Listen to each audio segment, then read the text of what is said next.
दोस्तों, आज से हम स्टार्ट कर रहे हैं फ्री रिवीजन बैच। इसमें हम इंपॉर्टेंट टॉपिक को फोकस में रखते हुए आपका रिवीजन भी करा के दे रहे हैं। बहुत ही ज़्यादा इंपॉर्टेंट टॉपिक्स को कवर किया जा रहा है, जिसके आने की संभावना एग्जाम में बहुत ज़्यादा भी रहेगी। और ये हमारा प्रारंभ बैच का पीडीएफ है, तो ये पीडीएफ के लिए आपको प्रारंभ बैच लेना पड़ेगा। ठीक है, चलिए सबसे पहला चीज़ क्या है, हम पढ़ा रहे हैं मॉनेटरी पॉलिसी एंड इंस्ट्रूमेंट्स। तो मॉनेटरी पॉलिसी और एक होती है फिस्कल पॉलिसी। ठीक है, मॉनेटरी पॉलिसी हैंडल करता है आरबीआई, फिस्कल पॉलिसी हैंडल करती है सेंट्रल गवर्नमेंट। ओके, चलिए। तो ये कॉम्प्लीमेंट्री टू फिस्कल पॉलिसी, मतलब monetary policy plus fiscal policy लगती है किसी कंट्री में तब जाके वर्क करती है। तो मॉनेटरी पॉलिसी को हैंडल करता है वहां का सेंट्रल बैंक, मतलब आरबीआई इंडिया के केस में। ठीक है, चलिए। तो एमपीसी एक मॉनेटरी पॉलिसी कमिटी बैठती है। तो वो क्या करती है, वो फॉर्मुलेट करती है policy rate to achieve inflation target. तो इन्फ्लेशन के टारगेट को अचीव करने की कोशिश करती है, फॉर एग्जाम्पल 4 और प्लस माइनस। तो ये क्या होता है कि इन्फ्लेशन इससे ज्यादा और इससे कम, इसी के बीच में रहना चाहिए, इससे ज्यादा नहीं होना चाहिए। ओके, चलिए। अब आरबीआई के पास कौन से ऐसे टूल होते हैं जिसके थ्रू पे ये कंट्रोल कर पाती है? तो सबसे पहला टूल है रेपो रेट। तो रेपो रेट में क्या होती है, a rate at which RBI lends to bank. तो बैंक को जिस रेट पे देती है, 100 रुपया है तो 100 रुपये में दे दी है। ओके, बैंक को पैसा, तो बैंक को रिक्वायरमेंट इसलिए दे दी। रिवर्स रेपो रेट, जब आरबीआई को पैसा निकालना है मार्केट से, तो वो क्या करती है, रिवर्स करती है। तो रिवर्स रेपो रेट होता है, तो फिर बैंक से लेती है। अब ये दोनों, बैंक को देना और लेना, ठीक है, ये चल रहा है। इसका मतलब क्या हो जाता है, इसका मतलब ये हो जाता है कि अब गवर्नमेंट आरबीआई चाहती है कि इन्फ्लेशन कंट्रोल में है, मार्केट में जितने पैसे हैं, उनको कंट्रोल में लाया जाए। ओके, तो जब मार्केट में पैसा डालना है तो आरबीआई लेंड्स करती है बैंक को। और जब आरबीआई को इन्फ्लेशन कम करना है मार्केट से, तो बैंक से पैसा ले लेती है। ओके, चलिए। अब इसके बाद आता है आरबीआई, इसके बाद आता है bank rate. Bank rate at which RBI leads lends to bank by a discounting bill. अब इसका मतलब क्या हो जाता है, देखिए दोनों का एक ही जैसा मतलब है, रेपो रेट और bank rate. Repo rate short term के लिए होता है, बैंक रेट लॉन्ग टर्म के लिए रहता है। और ये एक सुधारने का एक तरीका है बैंक रेट। फॉर एग्जाम्पल के लिए कि आप अपने मम्मी से जाके पैसा मांग रहे हो 100 रुपया, क्यों? क्योंकि आपको 200 रुपए की कोई सामान ले रही है और आपकी जेब में अभी 100 रुपया और 100 रुपया चाहिए आपको, तो आपने 100 रुपया मम्मी से जाके मांग रहे हो। तो मम्मी को समझ लिए सेंट्रल बैंक, और आप एक पर्सन हो गए बैंक। ओके, अब मम्मी क्या सोचेगी, भाई ये बहुत ज्यादा खर्चा कर रहा है, ये 100 रुपया मैंने इसको दी थी, ये भी है, अब 100 रुपया और ले रहा है, किस लिए ले रहा है? क्योंकि स्नैक्स खाएगा, कुछ गेम खेलेगा वगैरह वगैरह के लिए ले रहा है। तो मम्मी सोचेगी इसके लिए कुछ पनिशमेंट रख दिया जाए। तो जब वो 100 रुपया देने लगती है, तो उससे ये बोलती है कि जब तू मुझे रिटर्न करेगा, तो मुझे 100 रुपया नहीं रिटर्न करना है, तुझे 120 रुपया रिटर्न करना है। तो 20 रुपया क्या हो गया, इसके ऊपर का इंटरेस्ट रखता है। ठीक है, तो बैंक रेट इस तरीके से काम करता है। Cash reserve ratio, a percentage of deposit bank must keep with RBI. ठीक है, हाइयर सीआरआर, लेस लिक्विडिटी। तो अब आपके पास कैश रिजर्व रेशियो होता है, जैसे नाम से ही पता चल रहा है, आपको कैश को रिजर्व करना एक रेशियो में। किसके रेशियो में? जो आपका खाता होगा, मतलब कहाँ खाता होगा, जो बैंक का एक सेविंग होगा, तो जितने भी पब्लिक होगी, जितने भी उनके कस्टमर होंगे, उनके एक रेशियो के हिसाब से आरबीआई बोलती है कि इतना परसेंटेज मेरे पास अपना रिजर्व रखिए। ओके, अगर कैश रिजर्व रेशियो बढ़ता है ना, कि अब बोल दिया आरबीआई ने 4% नहीं, अब 10% मेरे पास ही रखिए, तो बैंक के पास कैश कम होगा, तो लोन महंगा हो जाएगा। अब ये सीआरआर कम होता है, सीआरआर अगर कम होता है, कैश फ्लो क्या होता है, इंक्रीज होने लग जाता है। ओके, समझ गए? चलिए। फिर स्ट्रेटेजरी लिक्विडिटी रेशियो, ये क्या होता है, a percentage of deposits bank must maintain as a liquid assets. तो बैंक को कुछ लिक्विड एसेट में अपने पास रखना पड़ता है, क्यों? कल को अगर एक साथ में हजारों लोग ने आ गए कि भाई मेरे को पैसा चाहिए, तो अब बैंक के पास तो ऐसा कुछ होना चाहिए कि वो अपना पैसा अपने पास स्टोर करे। तो उसी के लिए लाया गया है ये स्ट्रेटेजरी लिक्विडिटी रेशियो। ओके, अब इसके बाद आता है open market operation. Open market operation में क्या होता है, buy and sell government security. क्यों करते हैं ये इसके लिए करते हैं कि मार्केट से पैसा निकाला जा सके। ये सब एक पैसा इन्फ्यूज करने का और निकालने का तरीका है। इन्फ्यूज करना मतलब मार्केट में और पैसा सर्कुलेशन में लाना। अब हर एक के हाथ में अगर ज्यादा पैसा होगा, ज्यादा खर्चा होगा, ज्यादा खर्चा होगा तो ज्यादा प्रोडक्शन होगा, ज्यादा प्रोडक्शन होगा तो ज्यादा एम्प्लॉयमेंट होगा, और ज्यादा एम्प्लॉयमेंट होगा तो ग्रोथ होगी। तो इस तरीके से पूरा इन्फ्लेशन चलता है।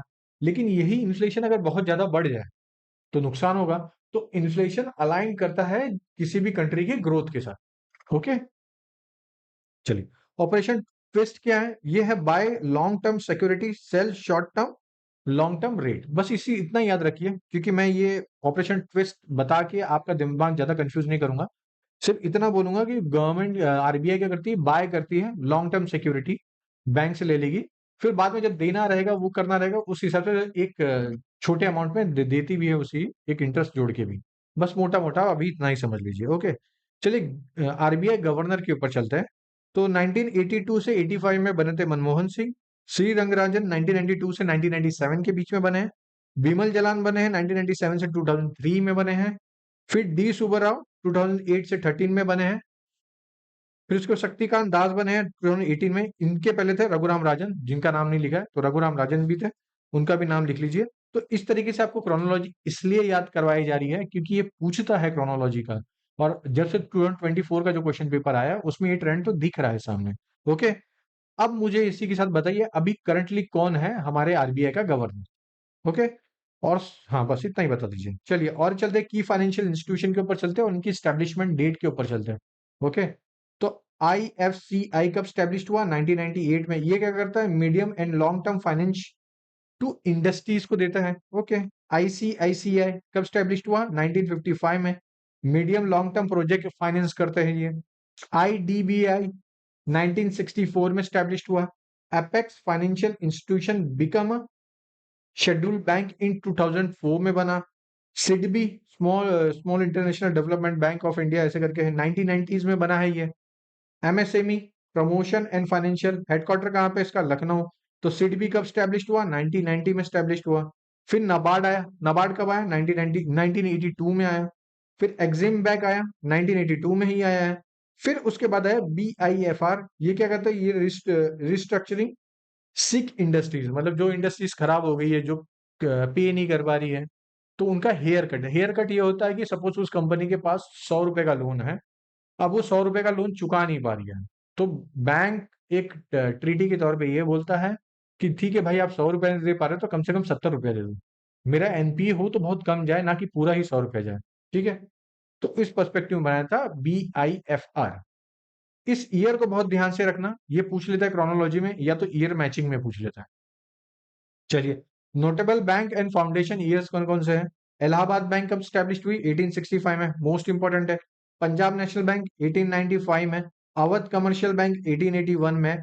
अलायंस बैंक ऑफ शिमला कब हुआ? 1879 में। बहुत ज्यादा इंपॉर्टेंट है ये ऐसे ही ईयर पूछ लेते हैं फिर बोलते हैं पेपर हार्ड आ गया, तो अब क्या कर सकते हैं उसमें। चलिए नेक्स्ट पे चलते हैं। सेबी कब स्टैब्लिश हुआ? 1988 में। और कब स्टैट्यूटरी बॉडी बनाई है? 12 अप्रैल 1992 में। इसका हेडक्वार्टर कहाँ पे है? जहां पे स्टॉक मार्केट सबसे ज्यादा चलता है, मुंबई में। फिर रीजनल ऑफिस कोलकाता, दिल्ली, चेन्नई में है। अब इसी के साथ बताइए कि डीमैट में सबसे ज्यादा रजिस्टर अकाउंट कौन से स्टेट से है? ये आप जरूर कमेंट करना, बहुत इंपॉर्टेंट और करंट अफेयर है, तो इससे मुझे भी पता चलेगा कि आप कितना ज्यादा अपने पढ़ाई को सीरियसली ले भी रहे हो। ओके, चलिए आरआरबी के बारे में बात करते हैं। आरआरबी मतलब रीजनल रूरल बैंक। ओके, यहाँ पे फर्स्ट क्या है? ये फर्स्ट है ग्रामीण बैंक है। ठीक है, कहाँ पे स्टैब्लिश हुआ था? मुरादाबाद में। 2 अक्टूबर 1975, याद रखना कब स्टैब्लिश हुआ था? 2 अक्टूबर 1975 में। फिर अदर क्या? 4 पिलर्स क्या यहाँ पे? मलाडा, गोरखपुर, भिवानी, जयपुर, यहाँ सब पे यहाँ पे स्टैब्लिश हुआ था ये। फंक्शन वही है, एग्रीकल्चर को प्रोवाइड करना, प्राइमरी सेक्टर को ज्यादा फोकस में रखा जाता है।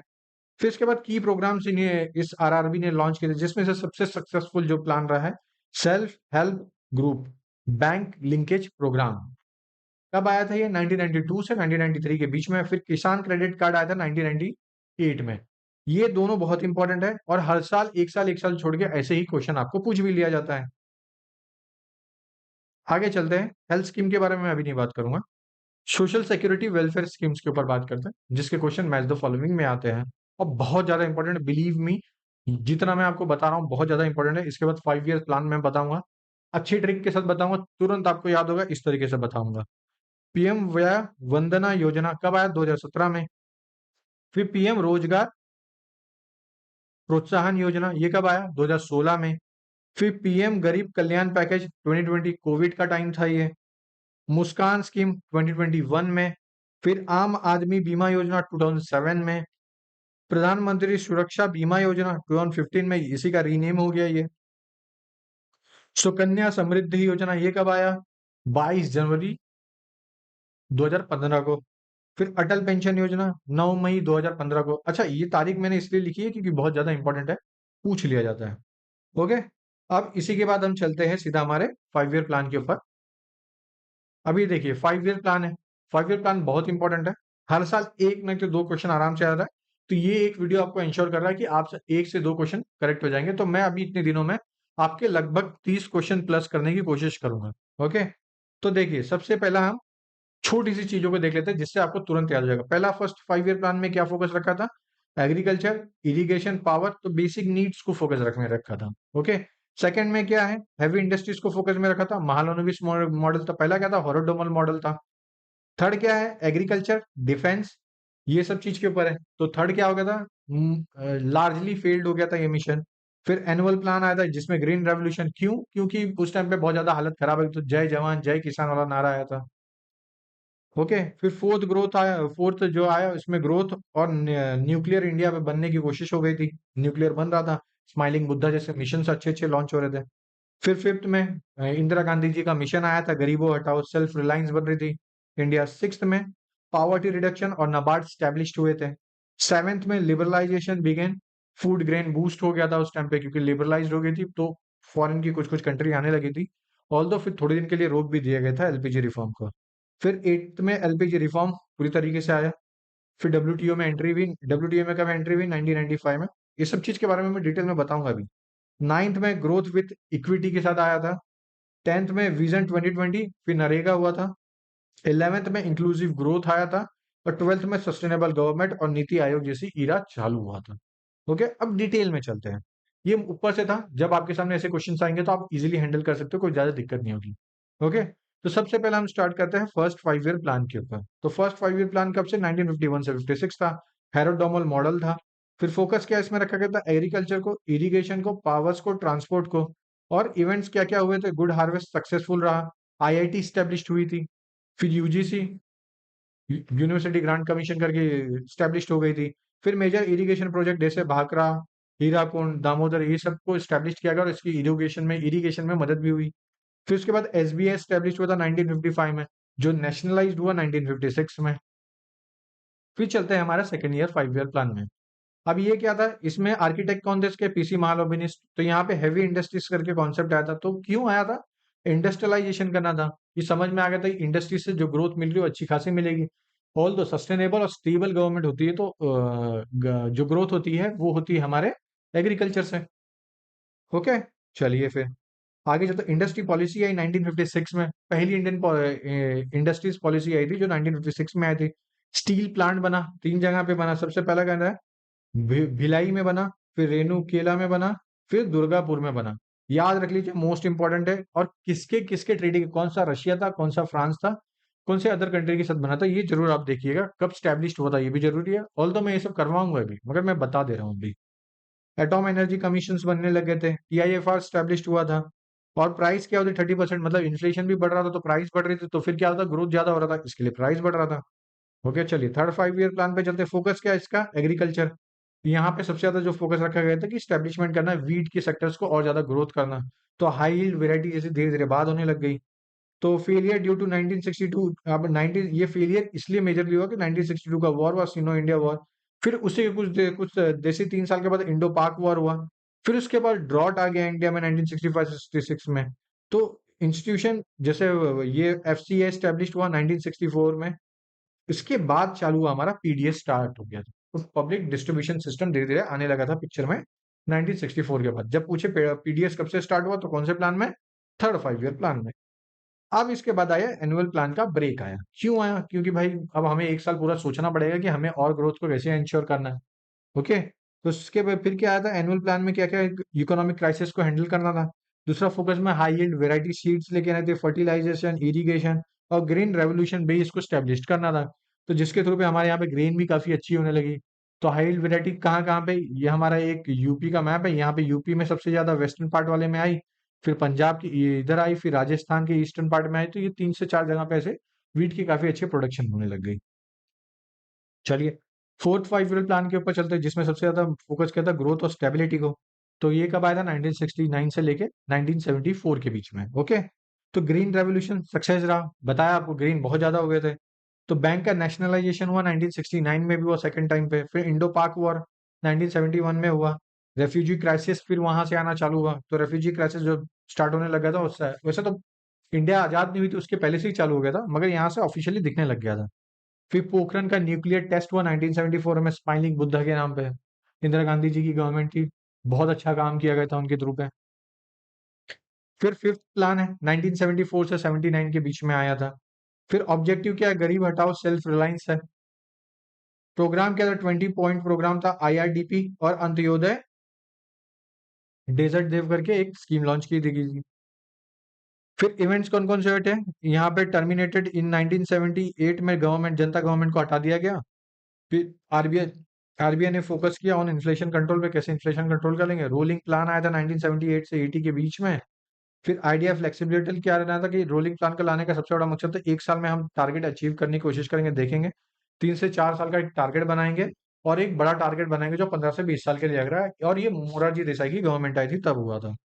तो इंट्रोड्यूस कौन किया था? जनता गवर्नमेंट की थी। तो उसने स्क्रैप किया बाय कांग्रेस 1980 में। अब आया six plan, six 5 year plan में, जिसकी जो ड्यूरेशन है 1980 से 85 तक है। ओके। तो फोकस में क्या था? पावर्टी रिमूवल रखना था, एम्प्लॉयमेंट और मॉडर्नाइजेशन। तीन चीज के ऊपर सबसे पहला काम किया गया था। और फैमिली प्लानिंग तो थी क्योंकि पॉपुलेशन दिख रहा था। इसी के साथ क्या है? नाबार्ड स्टैब्लिश हो गया 1982 में। तो नाबार्ड कौन से 5 ईयर प्लान में स्टैब्लिश हुआ था? सिक्स 5 ईयर प्लान में। ऐसे क्वेश्चन आते हैं, बिलीव मी, ऐसे क्वेश्चन बहुत बार पूछे जाते हैं और हम कंफ्यूज हो जाते हैं। ओके। चलिए, फिर एंड ऑफ नेहरूियन सोशलिज्म खत्म हो गया। फिर उसके बाद चालू हुआ मॉडर्नाइजेशन, एलपीजी रिफॉर्म चालू हुआ। तो उन सब चीज के ऊपर धीरे धीरे अभी आना चालू करेंगे। सेवन 5 ईयर प्लान में फूड ग्रेन ग्रोथ होने लगी, इंप्लॉयमेंट जनरेट होने लगी, लिबरलाइजेशन स्टार्ट हो गया था। तो IAY आया जिसमें 1985 को इंट्रोड्यूस हुआ था। फिर उसको CRS आया 1986 में। फिर JRY आया 1989 में। आउटकम क्या है? ग्रोथ का 6% से ज्यादा रहा और टारगेट 5% से ज्यादा रहा। ये नहीं भी याद करोगे चलेगा। ठीक है। एट 5 ईयर प्लान में क्या आया? पोस्ट 1991 का क्राइसिस के बाद जब इंडिया के पास जितने भी फॉरेक्स रिजर्व थे वो लगभग 1 महीने के ही बचे थे। तो इंडिया को समझ में आ गया हमें भी कुछ अपनी इकोनॉमिक्स को और ओपन करना पड़ेगा। तो ओपन किया 1991 के बाद। फिर एलपीजी रिफॉर्म आया, फिर ग्रोथ होने लगी। तो कौन से एलपीजी रिफॉर्म कौन से 5 ईयर प्लान में आया? एट 5 ईयर प्लान में आया। ठीक है। तो RPDS स्कीम, फिर NSAP, फिर PMRY प्रधानमंत्री राष्ट्रीय योजना, फिर ऐसे बहुत सारी चीजें। मिड डे मील आने लग गई 1995 में। फिर WTO में इंडिया मेंबर हो गया एज 1995 में। ओके। तो 1990 WTO में जो मेंबर हुआ था कौन से 5 ईयर प्लान के टाइम पे हुआ था? एट 5 ईयर प्लान के टाइम पे हुआ था। इस तरीके से याद रखिए। फिर आता है हमारा ninth 5 year plan. Ninth 5 year plan में क्या क्या फोकस में रखा गया है? ग्रोथ और सोशल जस्टिस और इक्विलिटी को याद रखना। नाइन्थ में 5 ईयर प्लान में ग्रोथ, सोशल जस्टिस और इक्विलिटी को फोकस में रखा गया है। प्रोग्राम क्या है? TPDS है, अन्नपूर्णा है, SGSY है, SSY है, गंगा कल्याण योजना है। ये सब यहाँ पे आई थी नाइन्थ 5 ईयर प्लान में। फिर आता है टेंथ प्लान में। टेंथ प्लान में क्या है? थीम क्या है? विजन 2020। APJ अब्दुल कलाम जी का ये पूरा एक विजन था। टारगेट क्या रखा है? ग्रोथ 8%, लिटरेसी 72%, पॉवर्टी डिक्लाइन होनी चाहिए 5% से। अगर अभी तक लगता है कि मैंने बहुत क्वालिटी में आपको समझाया है, डिटेल में दे भी रहा हूँ, तो प्लीज इस चैनल को लाइक, शेयर और सब्सक्राइब ये जरूर करना। सब्सक्राइब बहुत जरूरी है क्योंकि ये फ्री इनिशिएटिव 18 तारीख से आपके लिए स्टार्ट की गई है। डेली आपको मिलता रहेगा इसके ऊपर कुछ ना कुछ तो वीडियो। ओके।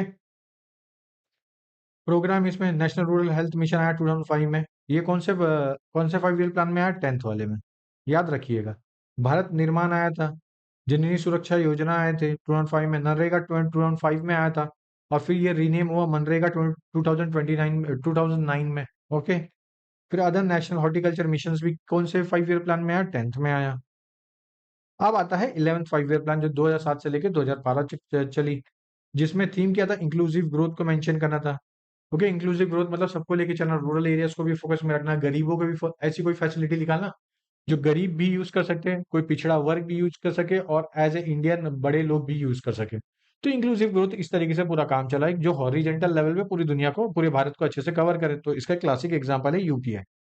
यूपीआई क्या करता है? इंश्योर करता है जितने भी पोस्ट ऑफिस होते हैं वो क्या करता है? इंक्लूसिव ग्रोथ ला रहे हैं। ठीक है। तो फोकस सोशल सेक्टर है, स्किल डेवलपमेंट है, जेंडर इक्वलिटी है और इन्वायरमेंट, ये सब पे मेजर फोकस रखते हुए गए हैं। फिर प्रोग्राम क्या है? राष्ट्रीय कृषि योजना के ऊपर है। फिर उसके बाद NFSM है। फिर सबला योजना 2010 में आई थी। नेशनल रूरल लाइवलीहुड मिशन है। ये भी आया था। ये कौन सा आया था? 11th 5 ईयर प्लान में आया था। फिर टारगेट एग्रीकल्चर ग्रोथ 4% है। फिर उसके बाद टोटल फर्टिलिटी रेट 2.1 लाने की टारगेट रखा गया था। ड्रिंकिंग वाटर फैसिलिटी अच्छी करानी है, तो क्लीन ड्रिंकिंग वाटर 2009 में रखा गया था, जिसमें हर घर नल योजना करके था। ये फिर रीनेम हुआ था। ओके, अब 12th 5 ईयर प्लान के ऊपर चलते हैं। लास्ट है ये, बस फिर फिनिश है, और बाकी इसके बाकी का मैंने कॉन्सेप्ट आपको समझा दिया। 12th 5 ईयर प्लान में क्या है, थीम क्या था? Faster, more inclusive and sustainable growth चाहिए था।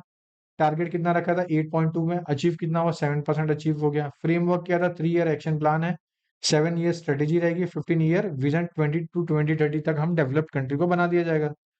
हो तो नहीं पा रहा था कुछ, फिर आई नीति आयोग 2015 में 1 जनवरी को स्टैब्लिश हुई, और यहाँ पे इसको रिप्लेस किया प्लानिंग कमीशन को, और डिसेंट्रलाइज हुआ फिर प्लानिंग कमीशन। डिसेंट्रलाइज बोलने का मतलब ये है कि अब स्टेट के जितने मेंबर वो पार्टिसिपेट होते थे, फिर वो फैसला लेते थे क्या ये स्कीम और ये तरीके क्या हमारे इकोनॉमी को ग्रोथ में करवा सकते हैं कि नहीं करवा सकते, इसके ऊपर से। ठीक है। और दोस्तों इसी के साथ हमने प्रारंभ बैच लॉन्च किया है, जिसकी प्राइस हमने अभी रखी है 249। जल्दी इसकी प्राइस भी बढ़ा दी जाएगी।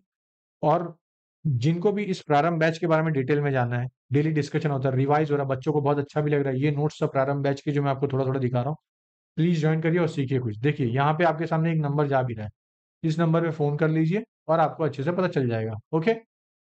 और दोस्तों कैसा लगा आपको वीडियो जरूर कमेंट करना, और प्लीज लाइक शेयर और सब्सक्राइब जरूर कर देना। ओके दोस्तों, चलिए, जय हिंद दोस्तों।